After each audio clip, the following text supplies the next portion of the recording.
If I die before performing Hajj, how will I face Allah subhanahu wa ta'ala while it is a pillar of Islam?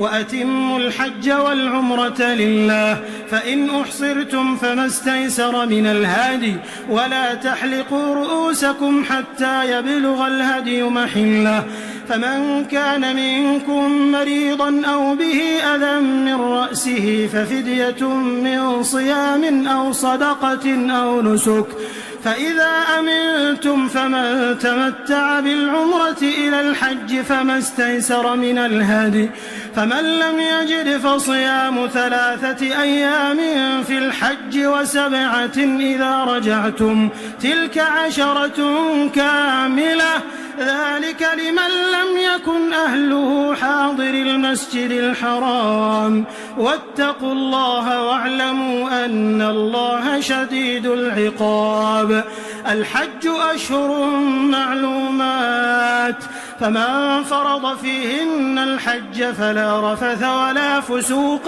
ولا جدال في الحج وما تفعلوا من خير يعلمه الله وتزودوا فإن خير الزاد التقوى واتقون يا أولي الألباب. Righteous living as your greatest resource.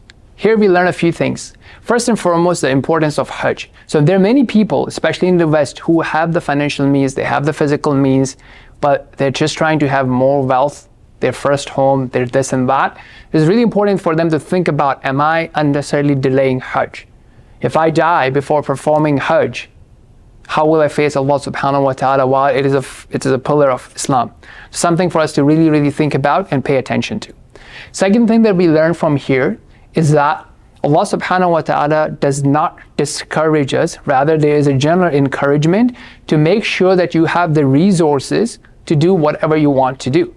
Right? Islam encourages preparation, and then you trust in Allah subhanahu wa ta'ala. So you're traveling, Islam encourages to take care of your needs, whatever you'll be needing, and you just don't just show up, for example. So prepare for whatever object you're trying to achieve.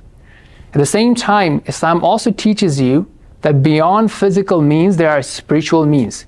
And you spending and investing in your spiritual connection, in your obedience to Allah, it may even seem like sometimes contradictory to your worldly affairs. That look, you know what, I'm living in a Western society, everyone is leveraging their investments, everyone is leveraging their wealth, and they're able to do more. I'm not leveraging using conventional and commercial means.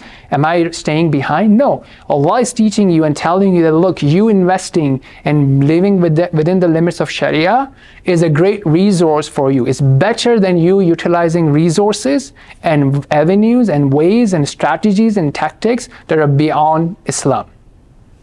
We also learn from this thing that whatever good that you do, Allah is aware of it. You do not need to take selfies, you do not need people's approval, because sometimes you may do something, people may not appreciate it, they may still misjudge you and so on and so forth. But if you are doing something sincerely for the sake of Allah, regardless of if people are responding to it positively or not, Allah knows it and He will reward you.